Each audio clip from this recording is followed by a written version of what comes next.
जीवनाच्या वाटेत सर्वांसोबत जायच आहे, काही आपलं देण आहे, काही त्यांचं खेळ आहे. जे मिळालं सुख त्याचं काय, जे हसू हरवलं त्याचं काय. क्षण क्षण थांबून नियती घेते जीवनाची परीक्षा. परीक्षा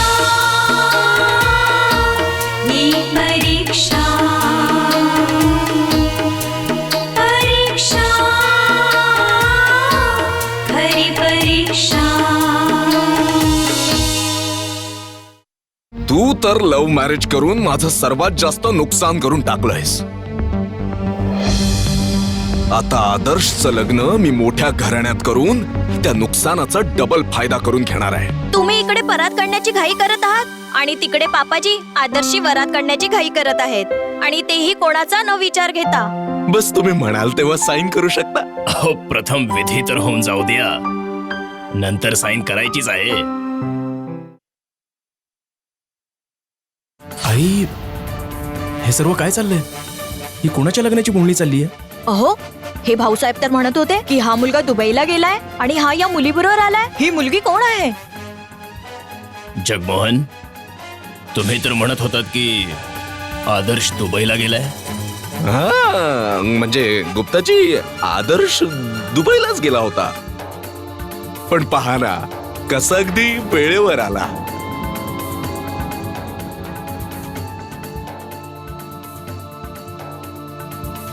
वेळेचा खूप पक्का आहे. आणि दुबईहून पार्सल सोबत घेऊन आलाय का?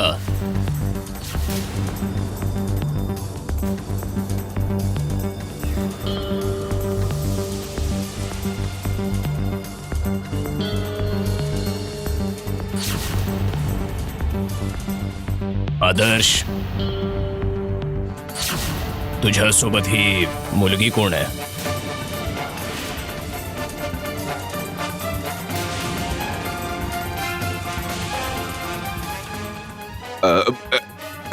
कोण असू शकते गुप्ताजी? आदर्शची मैत्रीण आहे. हो ना, हो ना आदर्श, तुझी मैत्रीण आहे ना.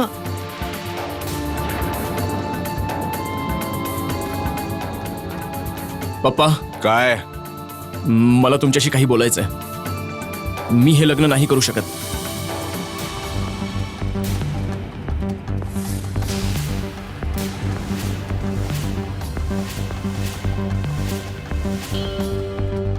पहिलं तू आज चल, मला तुझ्याशी बोलायचंय. तुम्ही दोघं टेन्शन नका घेऊ, मी याला समजावून लगेच परत येतो. चला चल.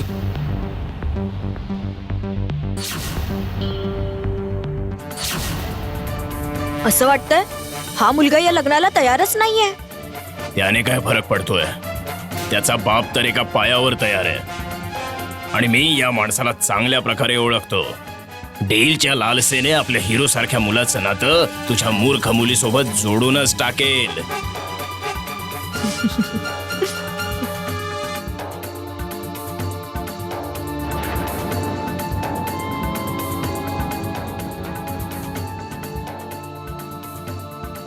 चल. हे बघ, तू एक गोष्ट कान देऊ नये आदर्श. तुला हे लग्न करावंच लागेल. मी हे लग्न अजिबात करणार नाही पप्पा. तूच काय, तुझ्या बापाला पण करावं लागेल. ठीक आहे, तर करून टाका. That's it. मी का करेन हे लग्न? हो, कारण आत्ताच तर तुम्ही बोललात ना की मलाच काय माझ्या बापाला पण करावं लागेल. तर तुम्ही अगदी आनंदानं हे लग्न करून टाका, परंतु प्लीज माझ्यावर जबरदस्ती नका करू. फारच तोंड चालायला लागलंय तुझं. हा, फारच हिंमत वाढलीये तुझी. पहिलं घरातून पळून जातो, जेव्हा परत येतो तेव्हा कोणाला तरी सोबत घेऊन येतो. कोण आहे ती?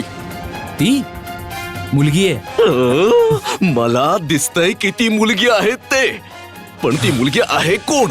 अहो पप्पा, बिचारी बेसहारा आहे या शहरामध्ये. आसरा घेण्यासाठी तिच्याजवळ घर सुद्धा नाहीये. माझं घर काय अनाथ आश्रम आहे? हो. नाही नाही, म्हणजे तुमचं घर ऑफकोर्स घरच तर आहे ना.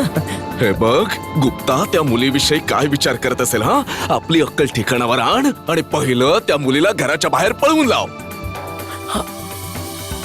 अरे, पळवा म्हटले आणि स्वतःच पळाले. परंतु गेले कुठे? घाबरू नकोस बाळा, हे आपलंच घर समज. गीता, पाहुण्यांना सोडून तू या मुलीबरोबर काय बोलत बसलेली आहेस? आणि दिनेश, तू इथे उभा राहून माझं तोंड काय बघत बसलायस? लवकर डीलचे पेपर घेऊन ये, विधी सुरू करायचा आहे. पप्पा, चल इथून. गब्बर सिंग काही करण्या अगोदर भारतीला या घरात थांबवण्यासाठी आता मलाच काय ते करावं लागेल.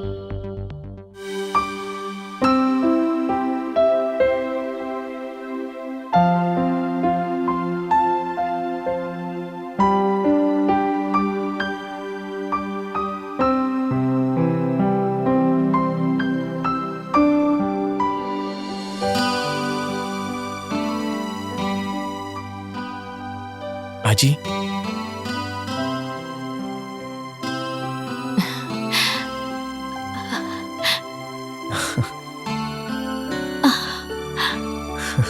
आदर्श,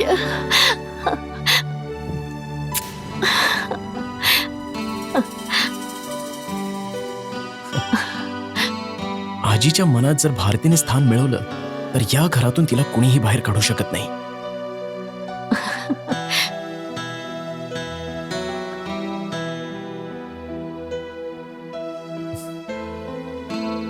अगं, खुश रहा, सदा सुखी रहा, आनंदी रहा. ही मुलगी कोण आहे बेटा? आजी, ही भारती आहे, माझी मैत्रीण आहे. मुंबईमध्ये अगदी एकटी होती, तर मी विचार केला की काही दिवसांसाठी मी हिला आपल्या घरी ठेवून घेतो. हो हो, ठीकच केलंस बेटा. अच्छा, मला हे सांग, तू मला सोडून का गेला होतास रे? आजी, ते सर्व सोडा ना. आता तर मी आलोय ना तुम्हाला मूवी दाखवायला, तेही पॉपकॉर्न आणि गरमागरम समोशांसोबत. वाढदिवसाच्या शुभेच्छा बेटा. थँक्यू आजी.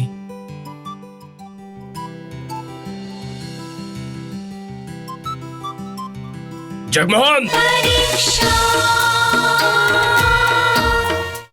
जगमोहन, बोला गुप्ताजी. आलो गुप्ताजी. आम्हाला काय हे सर्व पाहण्यासाठी बोलावलंय? तुमच्या कुटुंबाला पाहून तर असं वाटतंय की हे लग्न आमच्या मुलीसोबत नाही तर त्या मुलीसोबत होतंय. नाही नाही गुप्ताजी, तुम्ही चुकीचा विचार करता. विचार तर आता तुम्हाला करायचा आहे की ही डील होणार आहे की नाही. चल ग. नाही नाही जाऊ देणार. नाही गुप्ताजी, मी तुम्हाला नाही जाऊ देणार. गुप्ताजी, मी तुम्हाला वचन दिलंय, माझ्या मुलाचं लग्न तुमच्या मुलीशी होणार म्हणजे होणारच. आता समजलं? चल. चला, तयार झाले. अरे निघाले. गुप्ताजी, वहिनी, माझं जरा ऐका तरी. गुप्ता वहिनी, माझं ऐका. आदर्श, बाळा, तू अजिबात काळजी करू हे नकोस, बघ मुली. हे बघ मुली, तू जी कोणी असशील इथे माझ्या घरात अशी नाही राहू शकत. आज माझे पाहुणे जे आत्ता या घरातून नाराज होऊन बाहेर गेले, त्याचं एक कारण तू पण आहेस. तू पण निघून जा इथून. कोण मी?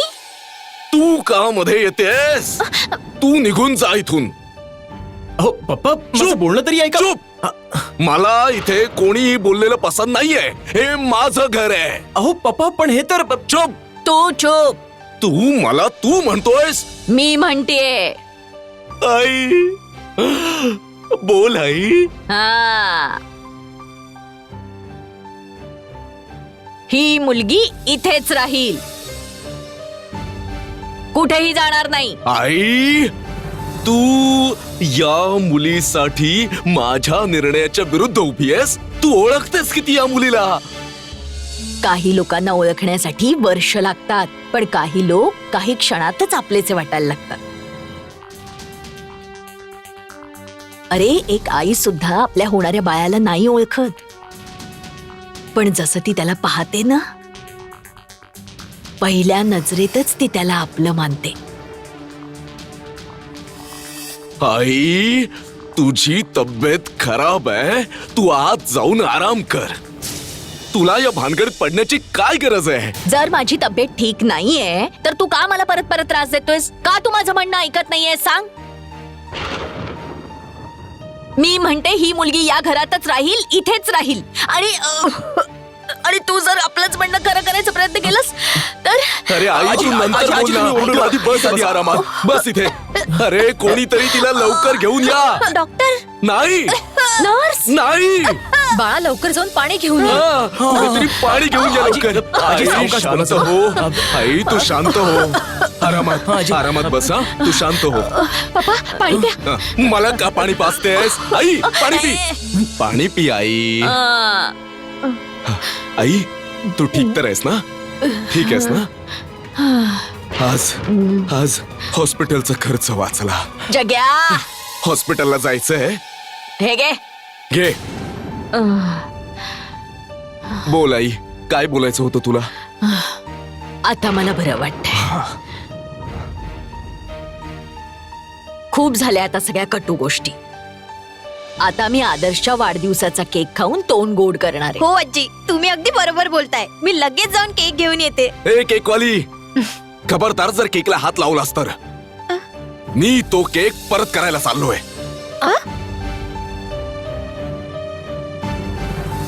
काही फायदा नाही तर फालतू खर्च करणं मला पसंत नाही. आत्ताच्या आत्ता जाऊन मी केक परत करतोय लगेच. चल जा. हे बघा मुलांनो, जाऊ दे त्याला. आपण सगळे आदर्शच्या वाढदिवसासाठी आपल्या हातांनी स्पेशल केक बनवूया.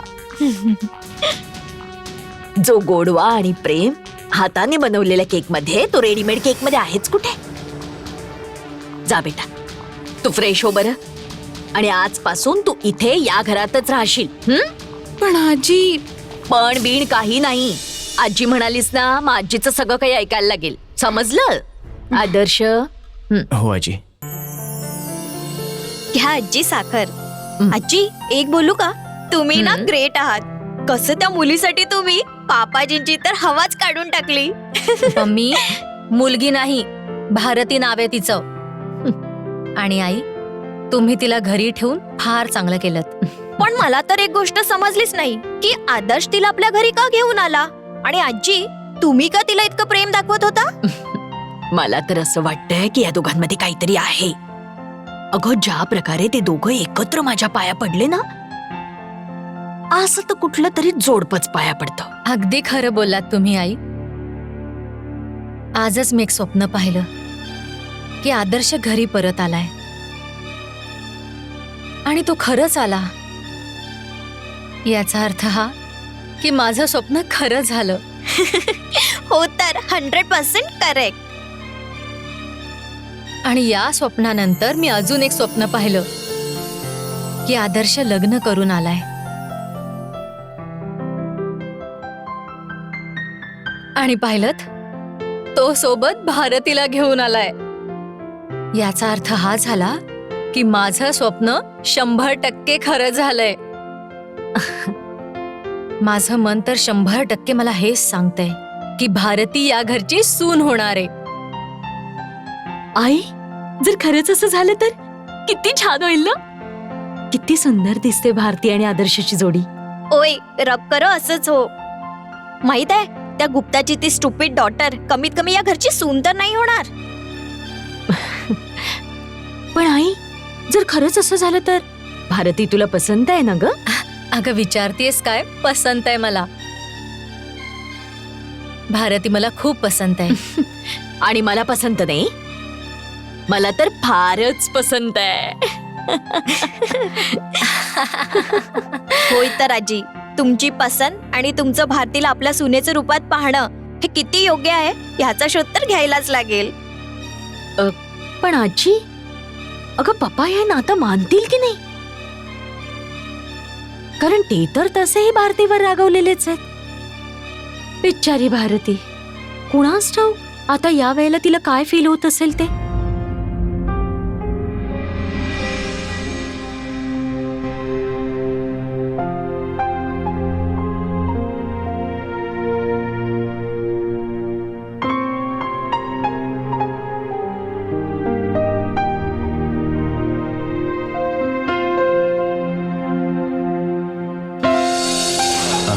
हे बघ भारती, बाथरूम या बाजूला आहे. मी गरम पाणी काढलेलं आहे. तर पहिली तू फ्रेश हो, मग आपण डायनिंग टेबलवर भेटूया. ओके? आदर्श हं? आदर्श, मी विचार करते की माझं तुझ्या घरी अजून थांबणं ठीक नाही दिसणार. हे बघ, आज तुझ्या पप्पांमध्ये आणि आजीमध्ये माझ्यामुळे वाद झाला. उद्या काही भांडण होऊ शकतं आणि मला याचं कारण नाही व्हायचंय. प्लीज आदर्श, मला जाऊ दे आणि माझी चिंता नको करूस. हे बघ, जिथे पैशाची गोष्ट आहे तर माझ्याजवळ ज्वेलरी आहे, ती मी विकेन. पण कुठे ना कुठे काही ना काही सोय नक्कीच होईल माझी. बस. आज तुला माझ्या घरात पप्पांचा तिरस्कार दिसला, पण माझ्या घरातील बाकी लोकांचं प्रेम नाही दिसलं. माझी आई, माझी बहीण, माझी आजी, माझी वहिनी, ज्यांच्या नजरेत तुझ्यासाठी काळजी आणि प्रेम आहे, ते तुला नाही दिसलं. ही ज्वेलरी विकून तू कुठेही एक रूम घेऊ शकतेस, पण नाही मिळणार एक कुटुंब जिथे तू एकटी मुलगी या अनोळखी देशात सुरक्षित राहू शकतेस. आता परत अशी जाण्याची वार्ता अजिबात करू नकोस, कारण या गोष्टींमुळे माझ्या आजीच्या मनाला यातना होऊ शकतात.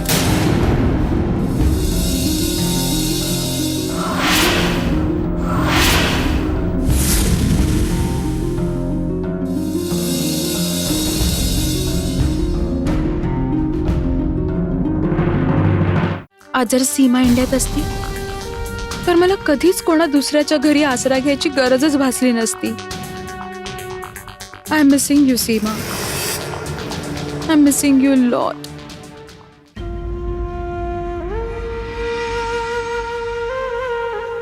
दोन दिवसात, फक्त 2 दिवसात या लोकांनी माझी काय अवस्था केली. एक जिवंत प्रेतच बनवून टाकले. यांची माणुसकी, याचा धर्म सगळं मेलय. माझ्याच बरोबर माझ्या मम्मी पप्पांना खोटी स्वप्न, खोट्या आशा दाखवून मला इथे घेऊन आले. जर माझ्या मम्मी पप्पांना माझी ही परिस्थिती कळली तर ते बिचार या धक्क्याने मरून जातील. मरून जातील, ते मरून जातील.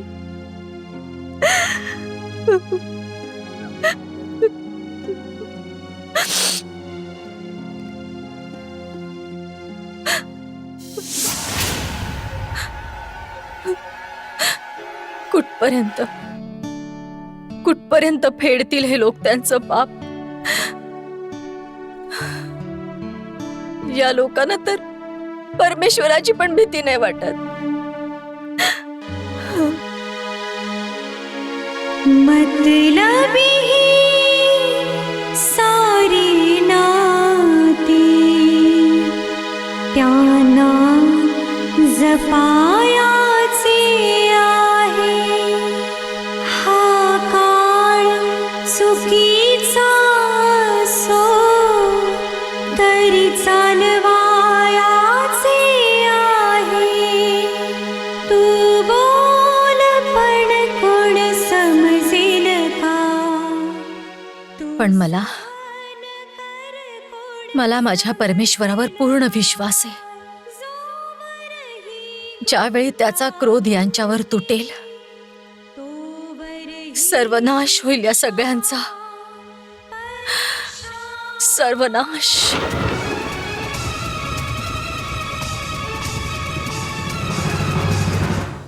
आज या जगमोहन रावच्या हातून मोठी डील होता होता राहिलेली आहे. लाखो रुपयांचं नुकसान झालेलं आहे आपलं. परंतु पप्पा, आपण जर लाखो रुपये लावलेच नाही तर नुकसान कुठून होईल? माझ्या अतिशहाण्या मुला, जर आपली गुप्ता बरोबर डील फायनल झाली असती तर लाखो रुपयांचा फायदा होणार होता. तो तर हातून गेला.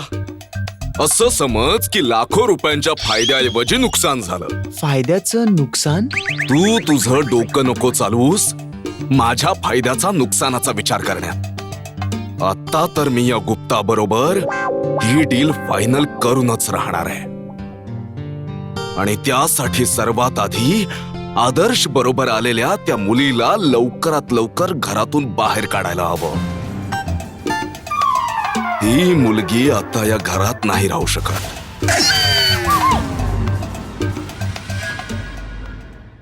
तुम्ही त्या मुलीला घरातून बाहेर काढण्याचा विचारही करू नका, कारण तिच्या बाजूला आजी आहे. आई आई समजत नाहीये की आई त्या मुलीची इतकी बाजू कशासाठी घेते. घरातील सर्वजण तिच्या बरोबर असं वागतात की जणू काय सर्वजण तिला पहिल्यापासूनच ओळखतात. एक गोष्ट सांग मला, तू त्या मुलीला पहिल्यापासूनच ओळखत होतास? म्हणजे आदर्शचं त्या मुलीबरोबर काही लफडं बिफडं तर नाहीये ना? नाहीतर मी तर त्या मुलीला पहिल्यांदाच पाहतोय. परंतु पापा, तुम्ही इतका लांबचा विचार का करता? खरं तर आदर्शाने स्पष्टच सांगितलंय ना की तो फक्त त्या मुलीला मदत करतोय आणि फक्त तिला आधार देण्यासाठी तो या घरात घेऊन आलाय. ती निघून जाईल काही दिवसात. तू असशील मूर्ख, पण मी नाही.